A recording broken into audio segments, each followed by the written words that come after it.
हाल ही में social media और कुछ न्यूज चैनलों पर एक वीडियो क्लिप वायरल हुई, जिसमें एक 22 वर्षीय युवक, जिसका नाम आदिल बताया जा रहा है, ने एक पत्रकार के सवाल का जवाब मजाकिया अंदाज में दिया। पत्रकार ने कथित तौर पर पूछा, कितने भैंस काटे? इस पर आदिल ने तपाक से जवाब दिया, तुम्हारे जैसे 7 काट दिए।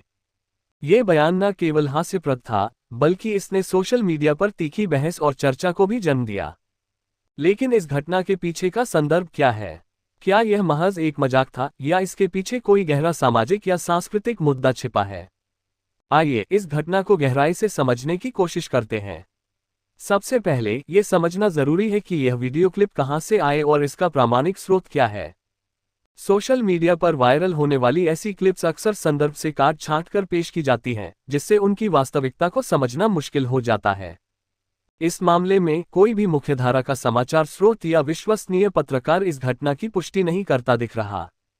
ये संभव है कि यह क्लिप किसी स्थानीय न्यूज चैनल या सोशल मीडिया इंटरव्यू का हिस्सा हो, जो बाद में वायरल हो गया। बिना स्पष्ट संदर्भ के इस बयान को पूरी तरह से सच मानना या इसे खारिज करना दोनों ही गलत होगा। आदिल का जवाब, तुम्हारे जैसे 7 काट दिए, सतह पर देखने में एक मजाकिया और त्वरित प्रतिक्रिया लगता है, लेकिन इसके पीछे कई संभावित अर्थ हो सकते हैं। एक संभावना यह है कि आदिल ने पत्रकार के सवाल को गंभीरता से न लेकर उसे हल्के फुल्के अंदाज में टालने की कोशिश की।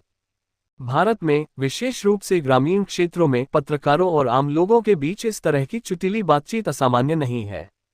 लोग अक्सर जटिल या असहज सवालों का जवाब हास्य के साथ देते हैं। दूसरी ओर, यह भी संभव है कि यह सवाल और जवाब किसी बड़े सामाजिक या सांस्कृतिक मुद्दे की ओर इशारा करता हो, जैसे कि भैंस काटने अर्थात पशु वध से जुड़े विवाद, जो भारत में धार्मिक और सामुदायिक संवेदनशीलता का विषय हो सकता है। भारत में पशु वध, विशेष रूप से गाय और भैंस, एक संवेदनशील मुद्दा रहा है। कई समुदायों के लिए यह धार्मिक और सांस्कृतिक महत्व रखता है, जबकि अन्य समुदायों के लिए यह आजीविका का स्रोत है। पत्रकार का सवाल, यदि यह वास्तव में भैंस काटने के बारे में था, तो संभवतः इस संवेदनशीलता को भुनाने या सनसनी फैलाने की कोशिश हो सकती है। आदिल का जवाब इस संदर्भ में एक तरह से पत्रकार के सवाल को उसी के अंदाज में लौटाने का प्रयास हो सकता है। यह जवाब न केवल सवाल को हल्का करता है, बल्कि पत्रकार को भी उसी की भाषा में जवाब देकर चर्चा को एक अलग दिशा देता है। सोशल मीडिया पर इस क्लिप को लेकर प्रतिक्रियाएं मिली जुली हैं। कुछ लोगों ने आदिल की हाजिर जवाबी की तारीफ की और इसे एक मजेदार पल माना।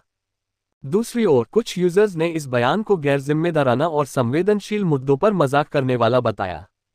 यहाँ ये समझना जरूरी है कि सोशल मीडिया पर ऐसी सामग्री अक्सर अपने मूल संदर्भ से हटकर अलग अलग अर्थ ग्रहण कर लेती है। उदाहरण के लिए, एक साधारण मजाक को सांप्रदायिक रंग दे दिया जाता है, या फिर इसे किसी बड़े विवाद से जोड़ दिया जाता है। इस मामले में भी बिना पूरी जानकारी के इस बयान को किसी खास नजरिए से देखना ठीक नहीं होगा। इस घटना से हमें ये भी सीख मिलती है कि पत्रकारिता और सोशल मीडिया की जिम्मेदारी कितनी महत्वपूर्ण है। पत्रकारों को सवाल पूछते समय संवेदनशीलता बरतनी चाहिए, खासकर जब बात उन मुद्दों की हो जो सामाजिक तनाव पैदा कर सकते हैं। साथ ही सोशल मीडिया यूजर्स को भी किसी क्लिप या बयान को शेयर करने से पहले उसका पूरा संदर्भ समझने की कोशिश करनी चाहिए। वायरल होने की होड़ में कई बार सच्चाई और संदर्भ पीछे छूट जाते हैं। आदिल, जो इस कहानी का केंद्र है, एक 22 वर्षीय युवक है और उसका जवाब उसकी उम्र और परिस्थिति के हिसाब से स्वाभाविक लगता है। युवा अक्सर ऐसी परिस्थितियों में हास्य का सहारा लेते हैं, लेकिन ये भी सच है कि उनके बयान, खासकर जब वे सार्वजनिक मंच पर वायरल हो जाते हैं, अनपेक्षित परिणाम ला सकते हैं। ये घटना हमें ये सोचने पर मजबूर करती है कि हम अपने शब्दों का इस्तेमाल कितनी सावधानी से करते हैं और दूसरों के शब्दों को किस तरह समझते हैं। अंत में ये कहना उचित होगा कि आदिल का ये बयान, चाहे वह मजाक में कहा गया हो या किसी गहरे संदर्भ में, हमें हंसाने के साथ साथ सोचने पर भी मजबूर करता है। ये हमें याद दिलाता है कि हास्य और संवेदनशीलता के बीच एक पतली रेखा होती है और हमें इसका सम्मान करना चाहिए। इस घटना का पूरा सच क्या है, यह शायद समय के साथ सामने आएगा। तब तक हमें इस तरह की खबरों को सावधानी से लेना चाहिए और बिना पूरी जानकारी के निष्कर्ष पर नहीं पहुंचना चाहिए।